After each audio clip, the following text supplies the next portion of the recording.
Welcome to the Connected Leaders Academy virtual conference designed to reshape your vision of transformation.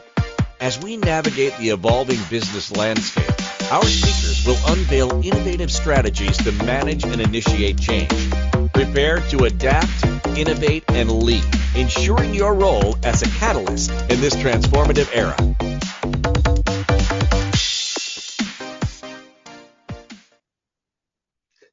Legacy.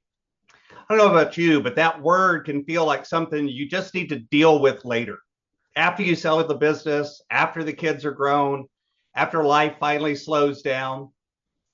But for entrepreneurs, legacy is never a someday topic. Legacy is happening right now. Legacy is what your business is producing in you. It's what your spouse learns to expect from you. It's what your kids absorb without you even realizing it.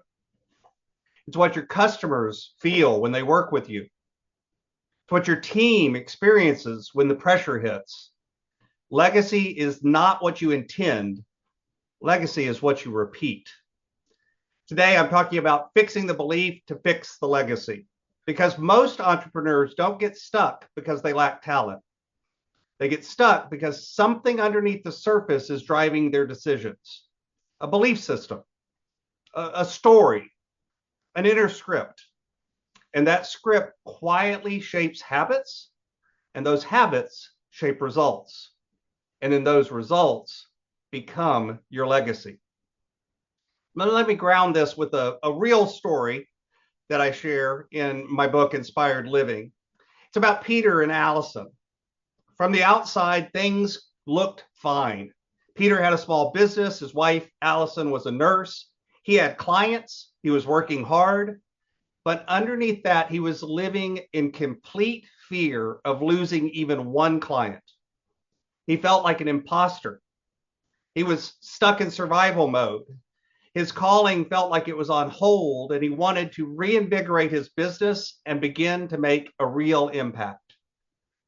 He was doing plenty of things, but just not the right things. And it was taking a toll.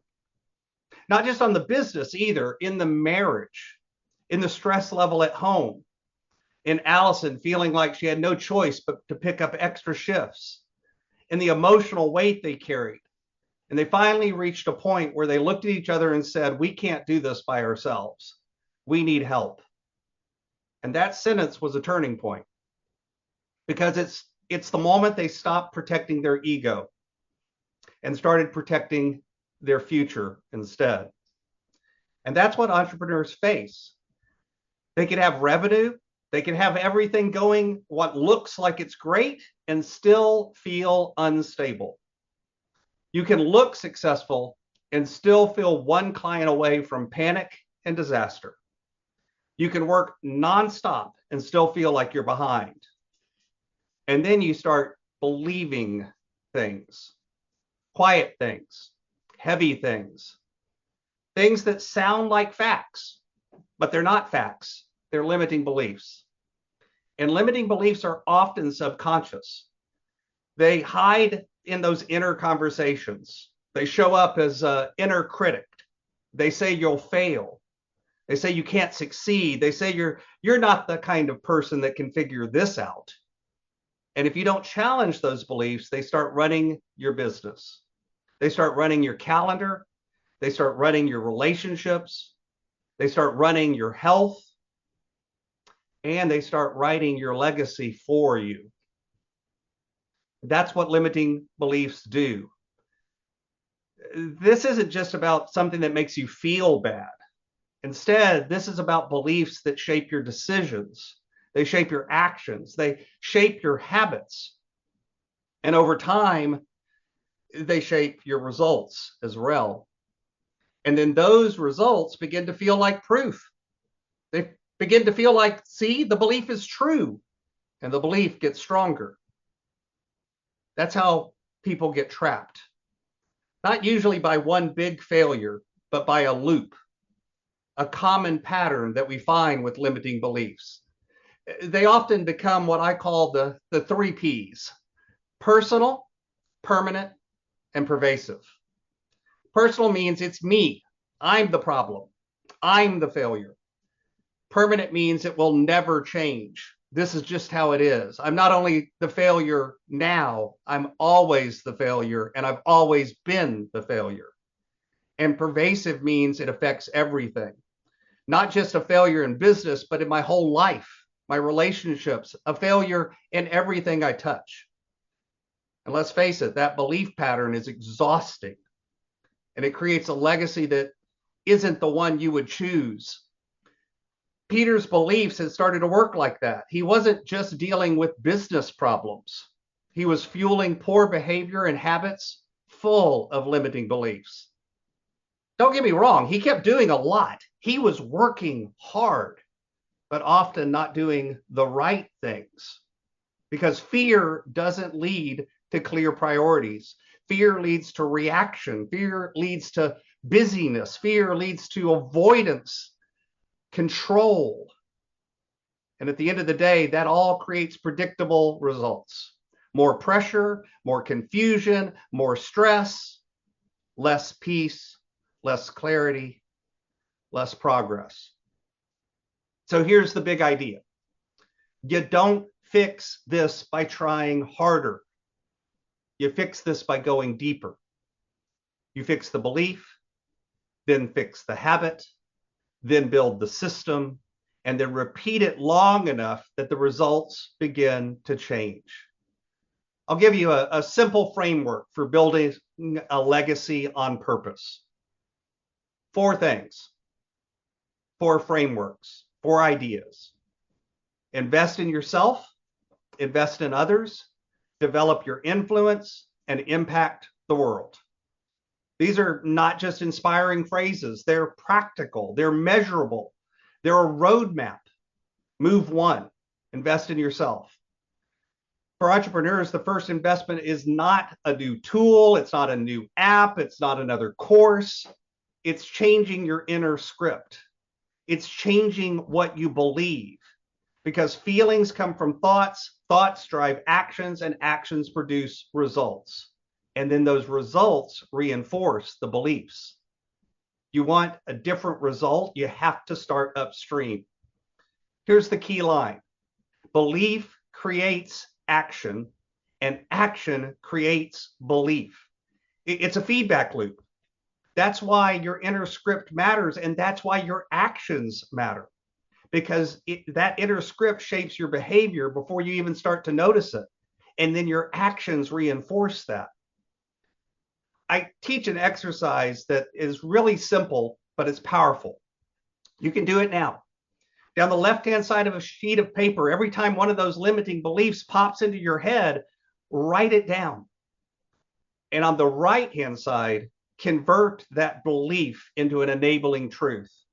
Find that piece of evidence that makes that belief not true. And then daily for 6 months, fold that sheet of paper in half and only read the enabling truth. Begin to rewire your brain.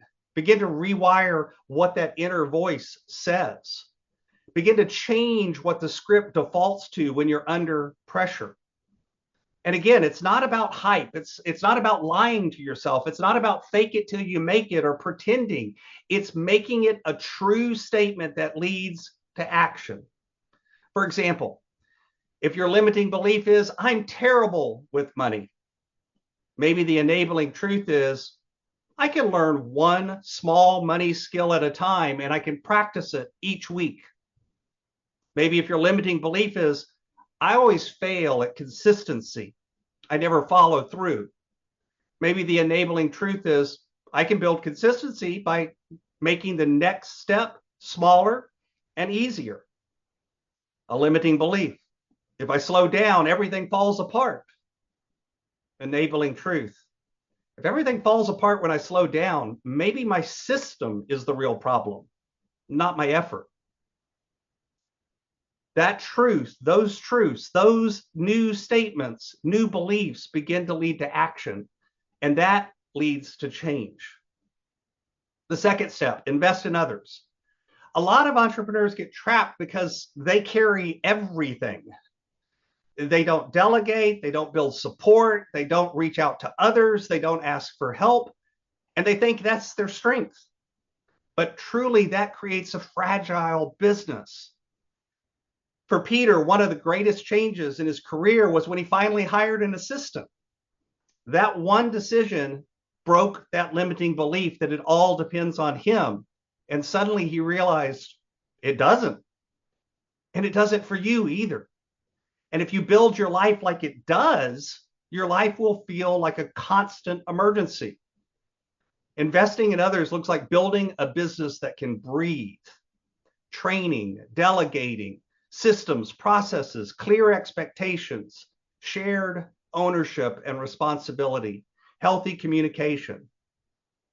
And at home, that begins to look like alignment, not just updates, not just logistics, not just moment to moment things, but real conversations about what really matters. Real conversations about what the business is costing and what it's creating and why the time that you're spending is worth it and where it's all going and what it's all for. The third, develop your influence. Let me be clear here. Influence, I'm not talking about fame. I'm not talking about everyone knowing your name. I'm not talking about being the biggest business on the block or making the most money. No, influence is about trust.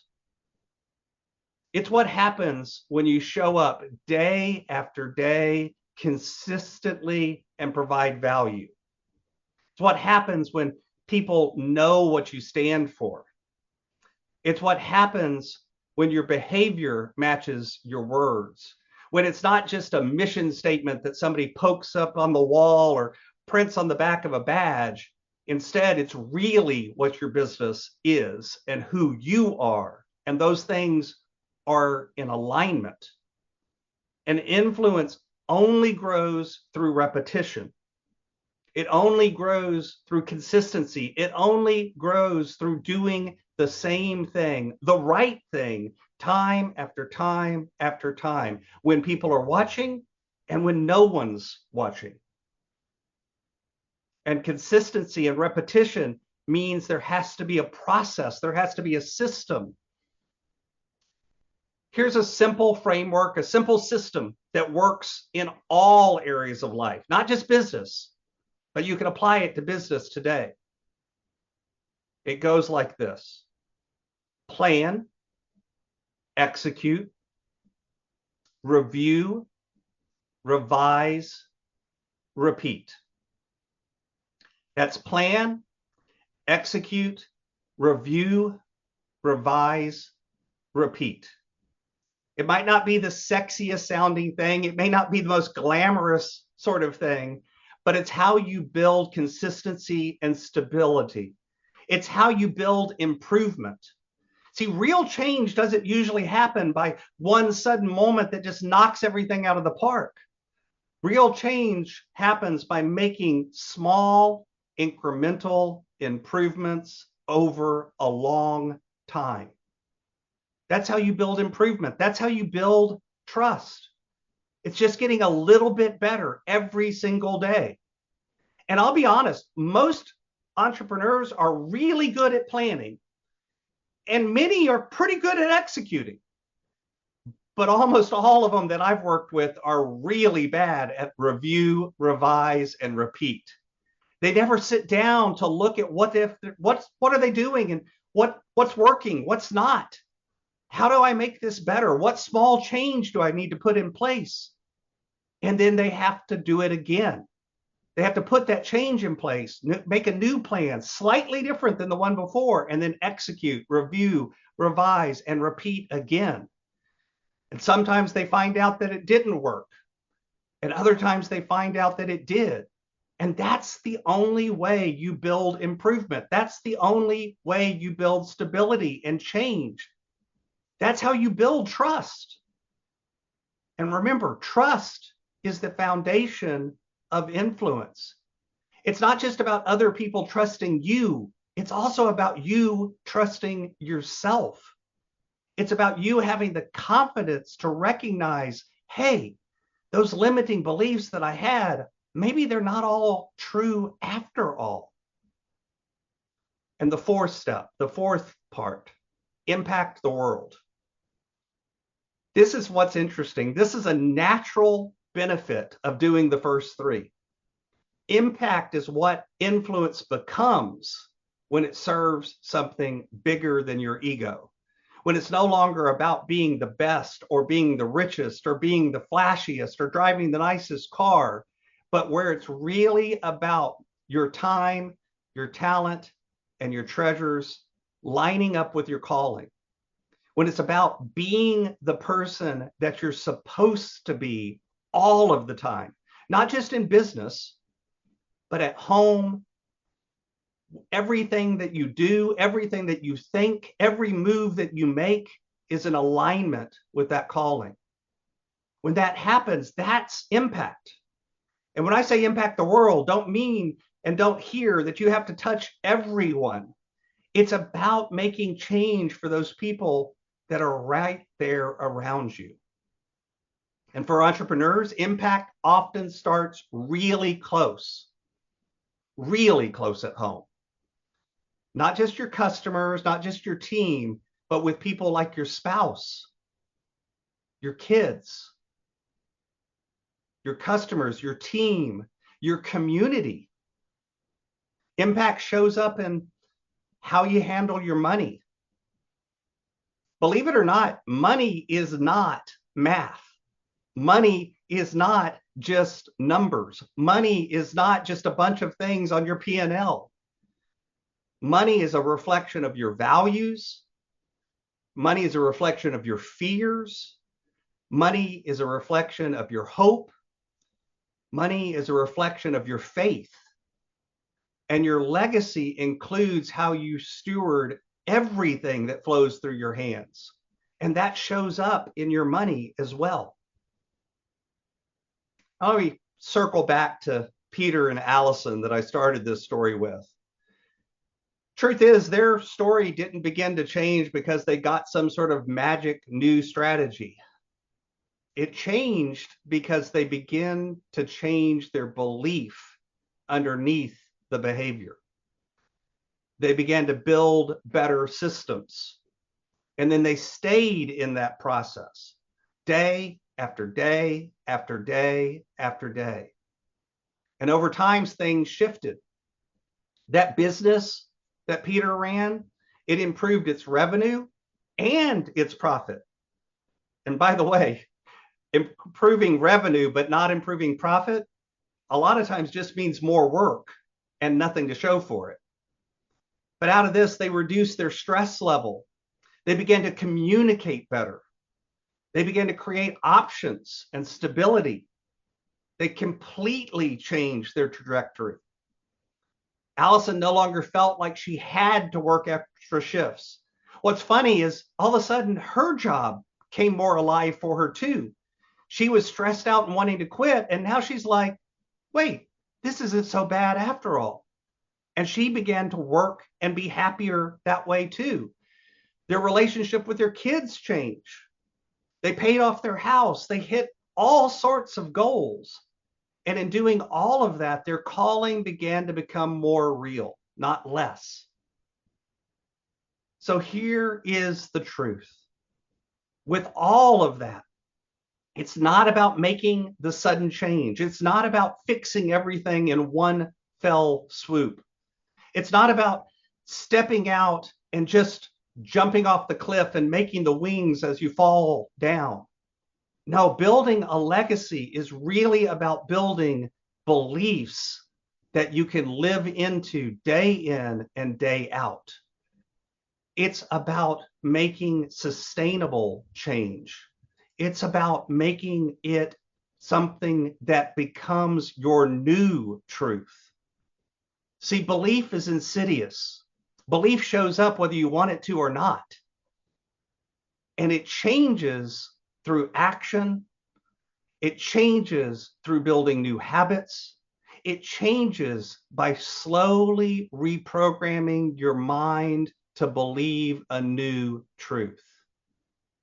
And you don't do that in one sudden fix. You do it by plan, execute, review, revise, repeat. You do it by investing in yourself, investing in others, by developing your influence, by making a real impact. So here's the point I want to leave you with. Legacy is built by what you repeat. And what you repeat is heavily influenced by what you believe. If you don't fix the belief, your limiting beliefs will keep designing your habits. And what that means is your habits will keep designing your systems. And your systems will keep producing your results. And those results, whether you want it to or not, will become your legacy. So here's one simple action you can take this week. Write down one of those limiting beliefs that you've been carrying. Just one. Make it specific. And then rewrite it as an enabling truth. Something real. Something that leads to action. And then pick one small action that matches the enabling truth. Something small. Something repeatable. Something trackable. Then do it. Do the process. Plan. Execute. Review. Revise. Repeat. Begin to fix the belief. Begin to change the belief. And through that, begin to fix your legacy. Not through intensity, but through alignment, through repetition, through staying in the process long enough for the results to change. The truth is, legacy starts now. It starts under pressure, and it starts with what you practice today.